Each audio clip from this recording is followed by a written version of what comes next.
हम लोग बात कर रहे थे कल एटॉमिक स्ट्रक्चर में। कल से पहले जे थॉमसन की बात करी थी, इसके बाद कल थॉमसन एटॉमिक मॉडल की बात करी थी। इसके अलावा रदरफोर्ड के एटॉमिक मॉडल की बात कल कर लिए थे हम लोगों ने, ठीक है।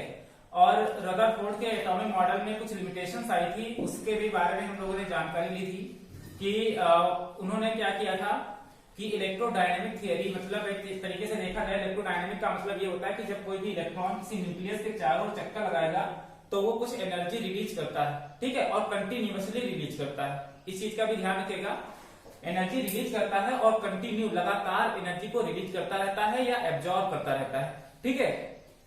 इसके कारण क्या होगा कि जब वो किसी के चारों चक्कर लगाएगा और अगर उसकी एनर्जी लॉस हो रही है तो वो धीरे धीरे न्यूक्लियस की तरफ अट्रैक्ट होना स्टार्ट हो जाएगा और एक टाइम ऐसा आएगा कि वो उसी न्यूक्लियस में आकर के गिर जाएगा और वो डिस्ट्रॉय हो जाएगा, जिससे एटम अनस्टेबल हो जाएगा, उसकी स्टेबिलिटी खो जाएगी, ठीक है। इसके वजह से वो रदरफोर्ड एटॉमिक मॉडल फेल हो गया था। आज हम लोग बात करेंगे प्लैंक की क्वांटम थियरी की, ठीक है। इसके अलावा हाइजेनबर्ग की अनसर्टेनिटी प्रिंसिपल की बात करेंगे और बहुत इंपॉर्टेंट एक टॉपिक होगा जिसको डी ब्रॉगली हाइपोथेसिस कहा जाएगा। ये तीन चीजें आज हम समझेंगे, ठीक है। सबसे पहले प्लैंक की क्वांटम थ्योरी समझेंगे और इंपॉर्टेंट है, अभी आप यहाँ पर पढ़ेंगे, फिर आप इंटरमीडिएट में फिजिक्स में भी इसको पढ़ेंगे सेम ही, तो यहीं पर आपको समझना है और बहुत ही इंपॉर्टेंट टॉपिक है ये तीनों। पहले आज पढ़ेंगे प्लैंक क्वांटम थ्योरी,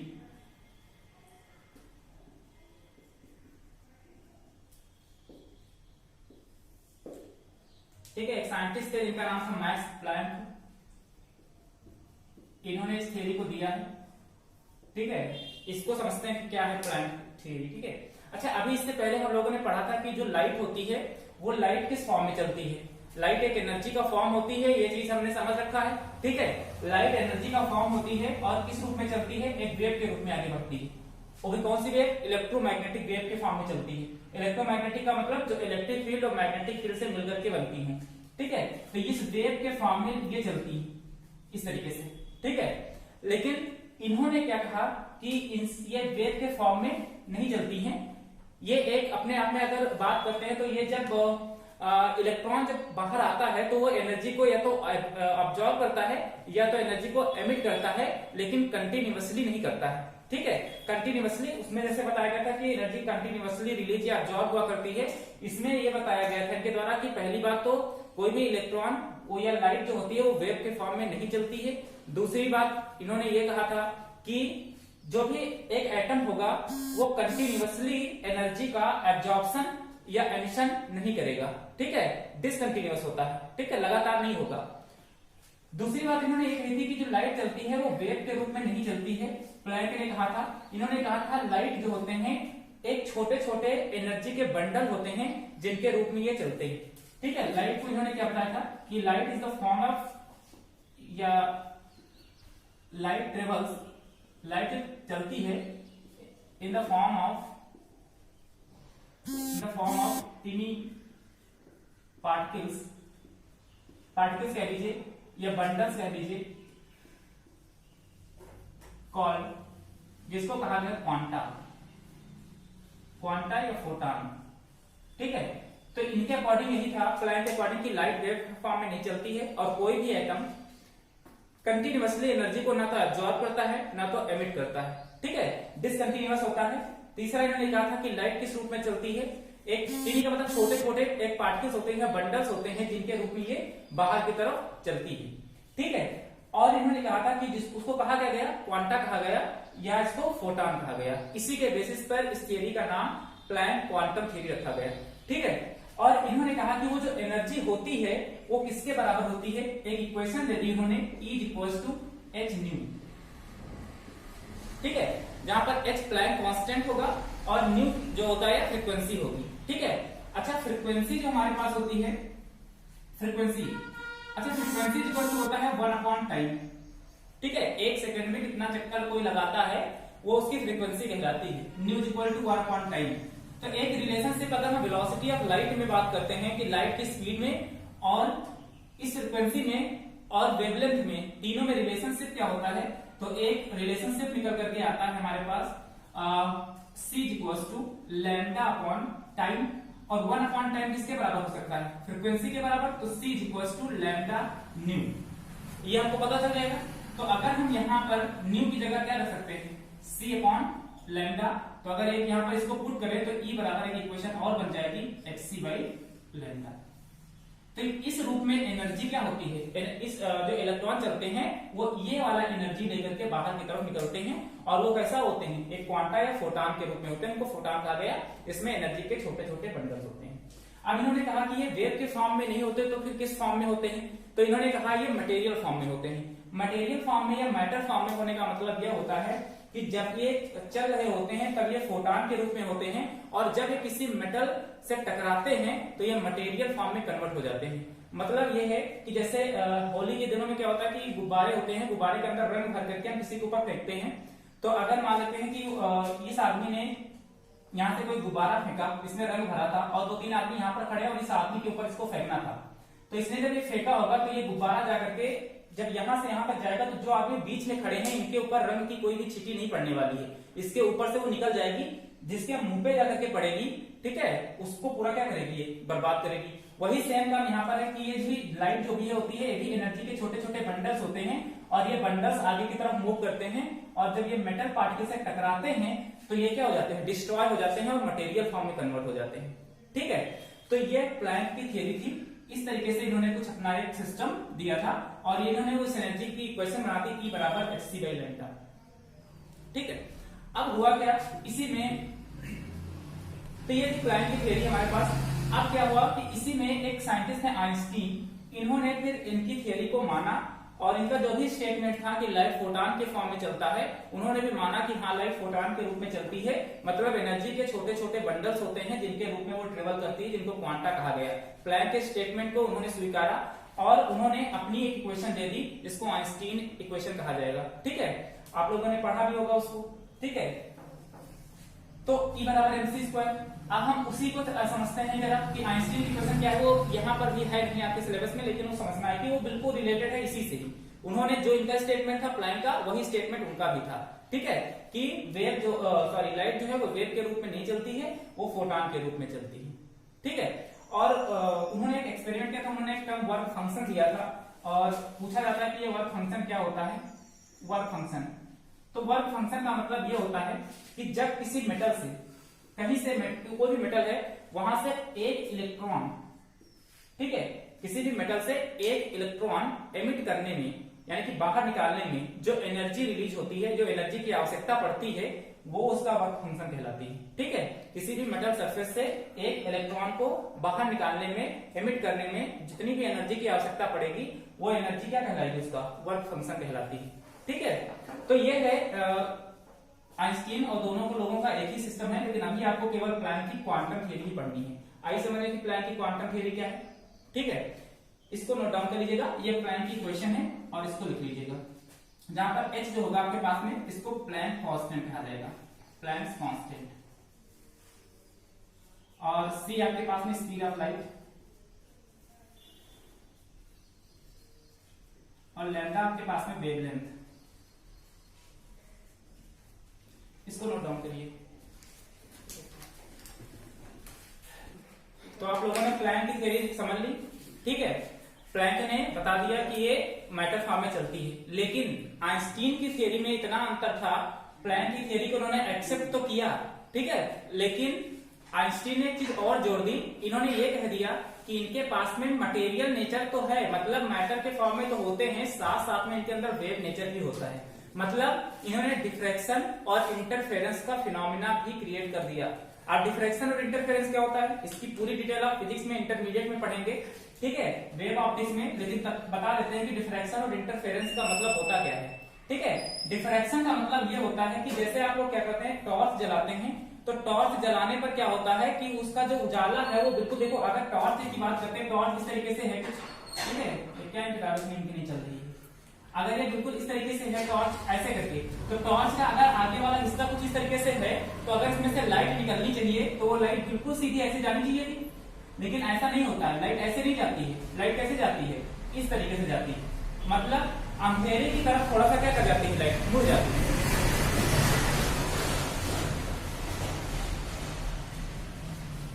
तो लाइट का अंधेरे की तरफ, ठीक है, मुड़ जाना ही क्या कहलाता है? डिफ्रैक्शन कहलाता है। ठीक है, फ्रॉनहोफर ने डिफिनेशन दे रखी थी कि लाइट का अंधेरे की तरफ मुड़ जाना डिफ्रैक्शन कहलाता है। इंटरफेरेंस का मतलब ये होता है कि जैसे सपोज दैट एक वेव हमारे पास है कुछ इस तरीके से, जैसे पत्थर है, एक दो पत्थर ले लीजिए, पानी में उठा करके डालिए, तो एक वेव यहां से उठना स्टार्ट होगी, एक यहां से, फिर एक टाइम ऐसा आएगा कि दोनों वेव एक दूसरे को एक जगह पर कट करने लगेंगी। ठीक है, उस पॉइंट को इंटरफेरेंस कहा जाता है। तो लाइट में भी इसी तरह होता है कि लाइट वेव के फॉर्म में चलती है, और लाइट वेव के फॉर्म में चलती है अगर इस तरीके से ऐसे ऐसे करके, ठीक है, और एक वेव यहां से उठ रही है ऐसे ऐसे करके, तो एक टाइम ऐसा आएगा जहां पर ये दोनों एक दूसरे को कट करेंगी। इस फिनोमेना को इंटरफेरेंस कहा जाता है। ठीक है, इसके डिटेल में आप वहां पढ़ेंगे यंग डबल स्लिट एक्सपेरिमेंट, जहां पर आपको इंटरफेरेंस पढ़ाया जाएगा। ठीक है, अभी केवल यहाँ पर इतना समझिए कि इंटरफेरेंस और डिफ्रैक्शन क्या होता है, और इसी के बेसिस पे बताया जाएगा कि लाइट वेव के फॉर्म में चलती है। ठीक है, अब लाइट अगर वेव के फॉर्म में चलती है तो कहीं ना कहीं से इलेक्ट्रॉन से रिलेशनशिप है। तो जे थॉमसन की ही लड़के थे, इनका नाम था जीपी थॉमसन, और इन्होंने क्या कहा था कि इलेक्ट्रॉन के अंदर भी वेव नेचर होता है। इनको भी नोबेल पुरस्कार दिया गया था इसी के ऊपर। ठीक है, बाप बेटे दोनों नोबेल पुरस्कार पाए थे। ठीक है, इन्होंने कहा था कि इलेक्ट्रॉन के अंदर वेव नेचर होता है। अब बात ये आई, इन्होंने, लेकिन आइंस्टीन ने इसको थोड़ा सा इसमें मॉडिफिकेशन किया। इन्होंने कहा कि इनके अंदर वेव नेचर भी होता है और मटेरियल नेचर भी होता है। ठीक है, अब इसको प्रूव कैसे किया गया? तो एक साइंटिस्ट थे जिनका नाम था डी ब्रॉगली, और उन्होंने इसको एक इक्वेशन दी है इन्होंने अपनी, और इन्होंने कहा है कि किसी भी चीज का, ठीक है, किसी भी चीज के अंदर दो नेचर होते हैं, एक वेव नेचर होता है और दूसरा मटेरियल नेचर होता है। तो हम बात करेंगे डी ब्रॉगली की। डी ब्रॉगली, अच्छा डी ब्रॉगली इसको लिखते हैं, डी ब्रॉय पढ़ते हैं। ठीक है, अगर इसको पढ़ेंगे तो डी ब्रॉय पढ़ेंगे, डी ब्रॉगली नहीं। ठीक है, लेकिन लिखेंगे डी ब्रॉगली इस वजह से है। ठीक है, तो ये थे साइंटिस्ट, और इनका आपको पढ़ना है इनकी वो, और इन्होंने दिया था डुअल नेचर। ठीक है, डुअल नेचर ऑफ मैटर की डिफिनेशन इन्होंने दे रखी थी, बहुत ही इंटरेस्टिंग है।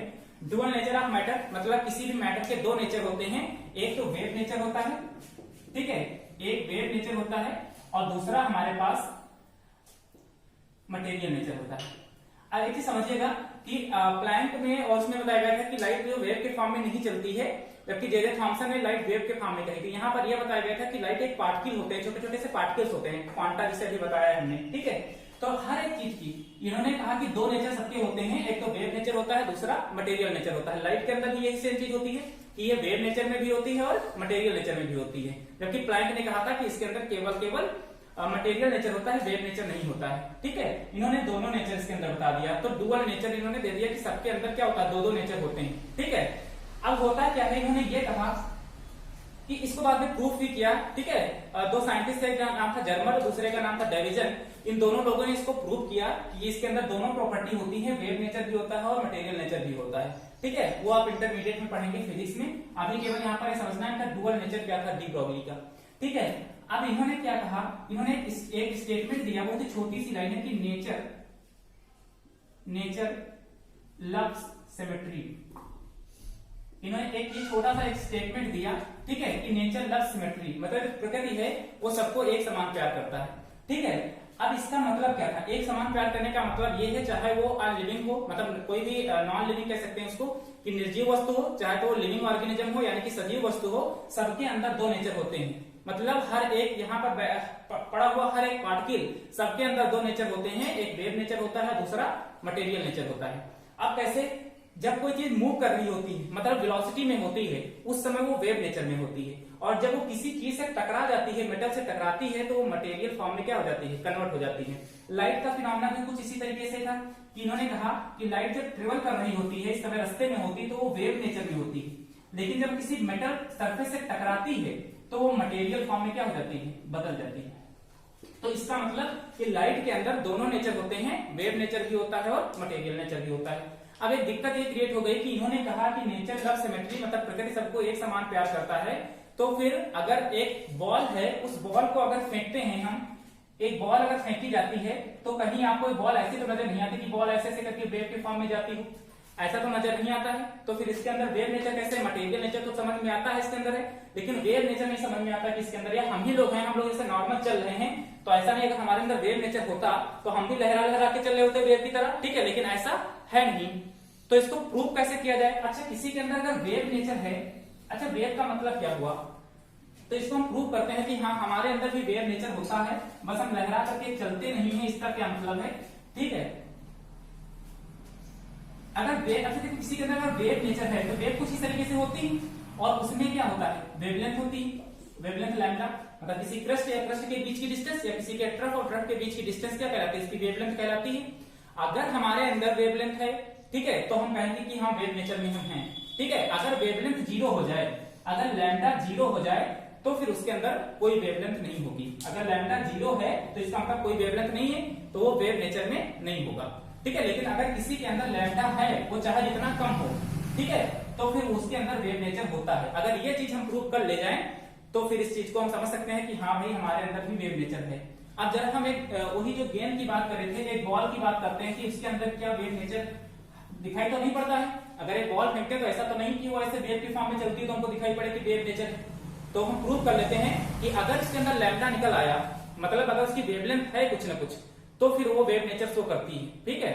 और अगर नहीं आ रहा है, लैम्डा 0 आ रहा है, तो इसका मतलब उसके अंदर वेव नेचर नहीं है, फिर ये डी ब्रॉगली इक्वेशन क्या हो जाएगी, गलत हो जाएगी।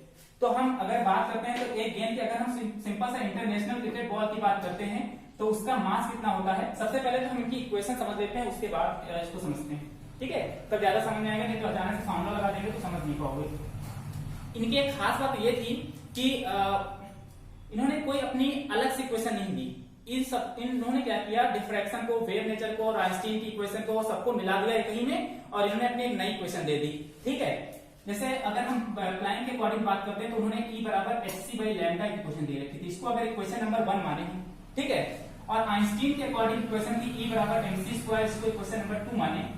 आप दोनों इक्वेशन अगर एनर्जी सेम है, दोनों इक्वेशन को इक्वल रखते हैं, अगर इक्वेशन 1 को इक्वेशन 2 के बराबर रखते हैं तो क्या हो जाएगा, hc by lambda equals to mc square हो जाएगा, एक c से एक c कैंसिल हो जाएगा, तो यहां से लैम्डा इक्वल्स टू कितना हो जाएगा, ये क्या कहते हैं, लैम्डा इक्वल्स टू हो जाएगा h और अपॉन, अच्छा ये देखिए कि लैम्डा इधर चला जाएगा और m और एक c कहां चला जाएगा, इसके नीचे चला जाएगा ये, ठीक है, h अपॉन mc। तो इस तरीके से हो जाएगा आपका ये लैम्डा। अच्छा एक ही समझिए कि आपको पता है कि मोमेंटम p बराबर क्या होता है, formula m into v, mass into velocity momentum कहलाती है। तो अगर हम यहाँ पर v फॉर वेलोसिटी मतलब वेलोसिटी ऑफ लाइट अगर रखते हैं तो मोमेंटम इक्वल टू mc भी तो लिख सकते हैं। तो लैम्डा बराबर फॉर्मूला क्या बन जाएगा, h अपॉन, और ये क्या हो जाएगा, mc की जगह क्या लिख सकते हैं, p।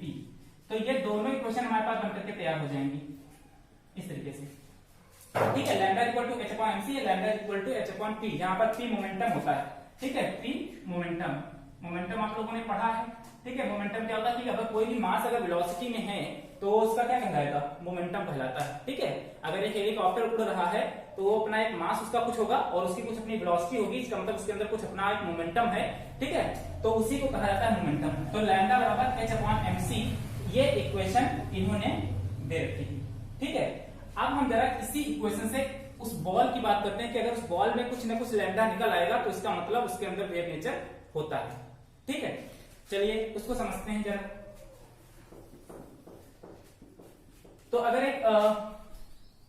एक इंटरनेशनल बॉल की बात करते हैं तो उसका अगर मास देखा जाए तो लगभग 100 ग्राम का होता है, ठीक है। और प्लैंक कांस्टेंट की वैल्यू होती है 6.625 into 10 to power -34 joule second, ठीक है, ये इसकी वैल्यू होती है। c की वैल्यू आपको पता है कि स्पीड ऑफ लाइट कितनी होती है, 3 इंटू 10 टू पावर 8 मीटर पर सेकेंड। अब हम इस फॉर्मूले में रखते हैं कि अकॉर्डिंग अगर बात करते हैं तो सही होनी चाहिए चीज, lambda equal to h upon mc में अगर हम पुट करें इसको तो h कितना हो जाएगा हमारे पास, h की वैल्यू कितनी है 6.625 into 10 to power -34 upon mass का 100 ग्राम है, किलोग्राम में बदल दीजिए 10 की पावर -3 इंटू। अब देखिए कि हम बात कर रहे हैं यहाँ पर बॉल की, तो ऐसा तो नहीं कि बॉल स्पीड ऑफ लाइट की वेलोसिटी से चलेगी, ठीक है, इतनी ज्यादा चल जाएगी तो पता ही नहीं चलेगा किधर से बॉल आई, जो कैच लेने वाला मुंह पे आके फट गिर जाएगी, मुंह टूट जाएगा उसका, ठीक है। तो ऐसा तो है नहीं कि इतनी स्पीड से चलेगी तो पता ही नहीं चलेगी कहाँ गई बॉल, ठीक है, दिखाई नहीं पड़ेगी बॉल, तो इतनी स्पीड तो नहीं होगी। तो यहाँ पर हम m जहां पर c लिखा है, क्या यहाँ पर हम ये भी तो लिख सकते हैं इक्वेशन को, lambda equal to h upon mv, यहाँ पर सी हम वेलोसिटी लाइट की बात कर रहे थे, तो यहाँ पर लाइट की वेलोसिटी लिखा था, किसी और की वेलोसिटी की बात करेंगे तो उसकी वेलोसिटी लिख देंगे। तो अगर हम बात करते हैं कि नॉर्मल, अगर हम बात करते हैं कि हाईएस्ट स्पीड कितनी हो सकती है मुश्किल से, तो मान लेते हैं कि 20 मीटर पर सेकंड की स्पीड से वो फेंकी गई है, 20 to 30 इतना लगभग मान लेते हैं, इतना बहुत ज्यादा हो जाएगी, ठीक है। तो अगर हम इसका कैलकुलेशन करें, पूरे का कैलकुलेशन करें तो कितना आ जाएगा, लैम्डा इज इक्वल टू, अच्छा एक चीज देखिएगा कि ये 10 की पावर -3 और यहाँ पर ये 2 लिखा है, -3 में से 2 चला जाएगा तो कितना बचेगा, 10 पावर -3 ये है कट ही जाएगा पूरा, ये 2 और एक यहाँ का ये पूरा कैंसिल आउट हो जाएगा, और 2 को अगर इससे भाग करेंगे तो कितना देगा, 3.3 इंटू 10 टू पावर -34 करके कुछ आएगी मीटर, इतना करके आएगी। अब एक चीज समझिएगा कि ये 10 की पावर कितना है, -34, -34 का मतलब नेगेटिव में जा रहे हैं, तो वेवलेंथ तो है, ठीक है, वेवलेंथ तो है इस बॉल में, जब बॉल ये मूव कर रही थी इतने वेलोसिटी से, तो इसके अंदर वेवलेंथ तो है, और वेवलेंथ है तो इसके अंदर वेव नेचर है, लेकिन हमें दिखाई नहीं पड़ती है क्योंकि इसकी जो वेवलेंथ होती है वो बहुत ही कम होती है, मतलब इनके बीच की वेवलेंथ इतनी कम होती है, इतनी पास पास में होती है कि हम बीच की वेवलेंथ कैलकुलेट नहीं कर पाएंगे। 10 की पावर क्या हो गई, -34 हो गया, ठीक है। तो 10 की पावर -34 का मतलब हो गया कि मतलब 10 की पावर -12 का मतलब पिकोमीटर, तो हमको माइक्रोस्कोप से देखनी पड़ती है, और अगर इतनी ज्यादा -34 हो रही है, अगर -34 हो रही है तो इतना ज्यादा कम हो जाएगी कि बीच की वेवलेंथ हमको दिखाई ही नहीं पड़ेगी। इसी वजह से वो चलती तो है, वेव के फॉर्म में चलती है, लेकिन वेवलेंथ इतनी कम होती है बीच की कि वो आपको बिल्कुल सीधा नजर आती है, ठीक है, बिल्कुल सीधे नजर आती है। वही सेम काम यहाँ पर भी होता है कि इसके अंदर लैम्डा है, मतलब वेवलेंथ है, लेकिन वेवलेंथ इतनी छोटी है, उनके बीच की डिस्टेंस इतनी छोटी होती है कि वो आपको नजर नहीं आती, ठीक है। तो इसका मतलब बॉल के अंदर भी वेव नेचर होता है, ठीक है, वेव नेचर भी होता है और मटेरियल नेचर तो इसके अंदर है ही। तो कोई भी दुनिया की कोई भी ऐसी चीज नहीं है जिनके अंदर दो नेचर ना हो। इस वजह से डी ब्रॉगली का ये पूरा एक्सपेरिमेंट सही होता है, और ये क्वेश्चन सही है, इसको वेरीफाई जर्मर और डाइवर्जन ने अपने एक्सपेरिमेंट में किया है, जिसको डाइवर्जन जर्मर एक्सपेरिमेंट कहा जाता है, इन्हीं के स्टूडेंट थे, ठीक है, उन्होंने इसको वेरीफाई किया है। तो ये एक्सपेरिमेंट है पूरा डी ब्रॉगली का, जिन्होंने डुअल नेचर ऑफ मैटर की बात करी है, ठीक है, और ये इनकी इक्वेशन। तो ये समझ में आया डी ब्रॉगली हाइपोथेसिस पूरा। अब हम लोग बात करेंगे जरा इन्हीं के, थोड़ा सा एक इक्वेशन थोड़ा आगे और बढ़ेंगे कि जो वेवलेंथ होती है और इसकी जो काइनेटिक एनर्जी होगी, ठीक है, कोई मूव कर रहा काइनेटिक एनर्जी तो होगी इसके अंदर, इन दोनों के बीच में रिलेशनशिप क्या निकल करके आता है। अगली हेडिंग क्या लीजिएगा, relationship between wavelength lambda and kinetic energy capital E of moving electron, ठीक है, किसी मूविंग इलेक्ट्रॉन की वेवलेंथ में और काइनेटिक एनर्जी में रिलेशनशिप क्या होगा, ठीक है। अच्छा चलिए, हमको पता है कि जो काइनेटिक एनर्जी जो होती है, we know that kinetic energy is equal to half. De Broglie के अकॉर्डिंग बात करें हम लोग, अच्छा ऊपर जो हेडिंग डी ब्रॉगली करवाई थी उसमें वो छूट गया था, ठीक है। डी ब्रॉगली जो है अगर इसके अकॉर्डिंग बात करते हैं तो इनके अकॉर्डिंग फॉर्मूला क्या बनता था हमारे पास, E is equal to hc by lambda, या दोनों के इक्वेशन को साथ साथ में रखते थे तो lambda is equal to h upon mv ये बनता था, और जहां से अगर हम v की बात करें तो v बराबर कितना हो जाएगा, h अपॉन लैम्डा m, ठीक है, और v square is equal to अगर लिखें तो कितना हो जाएगा, h square upon lambda square m square, ठीक है, ये हो जाएगा। अब इसकी वैल्यू उठाइए यहाँ पर पुट कर लीजिए E की जगह पर काइनेटिक एनर्जी में, तो E बराबर कितना हो जाएगा 1/2 टाइम्स ऑफ m, और यहाँ पर रखें v स्क्वायर का तो ये h स्क्वायर हो जाएगा और नीचे हो जाएगा लैम्डा स्क्वायर और ये m स्क्वायर, ठीक है, ये बनकर के तैयार हो जाएगा आपके पास में, एक m से एक m कैंसिल हो जाएगा इस तरीके से। तो E बराबर फॉर्मूला क्या बन जाएगा हमारे पास, ऊपर हो जाएगा h स्क्वायर और अपॉन में हो जाएगा 2 लैम्डा स्क्वायर और ये कितना हो जाएगा m, ठीक है, इतना आ जाएगा। तो लैम्डा स्क्वायर में वेवलेंथ की बात करते हैं कि वेवलेंथ में रिलेशनशिप निकालना, तो लैम्डा स्क्वायर इक्वल टू कितना हो जाएगा, h square upon 2m into E, ठीक है। तो लैम्डा बराबर कितना हो जाएगा, इधर अंडर रूट लग जाएगा पूरे पर, under root h square upon में 2m इंटू E, तो h से एक तो बाहर h चला आएगा क्योंकि स्क्वायर लगा तो ऊपर तो हो जाएगा h और नीचे क्या हो जाएगा under root 2m into E। तो ये एक रिलेशनशिप बन जाएगा दोनों के बीच में, एक लैम्डा के बीच में यानी कि वेवलेंथ में और काइनेटिक एनर्जी के बीच में। अच्छा अगर हम इसको V पोटेंशियल देते हैं, किसी भी एटम को अगर V पोटेंशियल देते हैं ठीक है, वी पोटेंशियल जहां पर इसकी काइनेटिक एनर्जी जीरो हो जाए, मतलब इसकी एनर्जी को जूल को इलेक्ट्रॉन वोल्ट में कन्वर्ट करना हो, तो हमको क्या करना पड़ेगा, तो ये इक्वेशन क्या बन जाएगी, तो E इक्वल टू क्या हो जाएगा, E into B, electron volt में अगर इसको कन्वर्ट कर ले तो इक्वेशन क्या बन जाएगी, lambda is equal to h upon under root 2me into B. ठीक है, जहां पर बी क्या होगा, वोल्टेज, ठीक है, या वोल्ट। E आपके पास में इलेक्ट्रॉन, ठीक है, इलेक्ट्रॉन है, और m का मतलब मास ऑफ इलेक्ट्रॉन, इसकी बात कर लें, और ठीक है, ये सब पूरा हो गया। लैम्डा आपको पता है कि वेवलेंथ होता है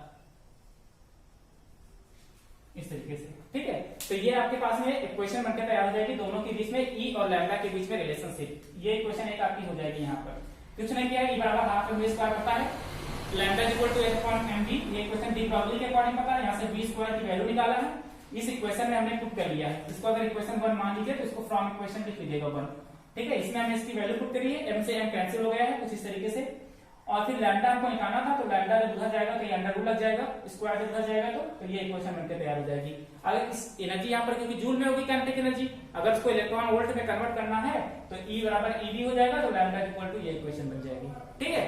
तो ये इक्वेशन लिख लीजिएगा, और यहां से न्यूमेरिकल आपका बनता है, ठीक है, इसको नोट डाउन करिए। एक चीज इसमें देख लीजिएगा कि जब ये यहाँ पर 2 मास ऑफ इलेक्ट्रॉन और इलेक्ट्रॉन पे चार्ज, जब इनका सबका कैलकुलेशन करेंगे h प्लैंक कांस्टेंट की वैल्यू रख करके, तो उसकी वैल्यू 12.27 करके आती है, और यहाँ पर जो भी लैम्डा कैलकुलेट होगा वो एंगस्ट्रॉम में कैलकुलेट होगा, ठीक है। तो इसको लिख लीजिएगा, तो आपको इतना लंबा कैलकुलेशन नहीं करना पड़ेगा। तो ये था पूरा इनका पूरा रिलेशनशिप था डी ब्रॉगली का। इसके बाद कल हम बात करेंगे हाइजेनबर्ग के अनसर्टेनिटी प्रिंसिपल की, यानी कि हाइजेनबर्ग का अनिश्चितता का सिद्धांत, ठीक है, निश्चित जो ना हो। दूसरी बात हम बात करेंगे कल बोहर्स के एटॉमिक मॉडल की बात करेंगे, बहुत ही इंपॉर्टेंट है कि बोहर्स का एटॉमिक मॉडल क्या है, क्वांटम नंबर के बारे में बात करेंगे क्या होता है, ठीक है। ये सब कल के लेक्चर में, आज के वीडियो में बस इतना है।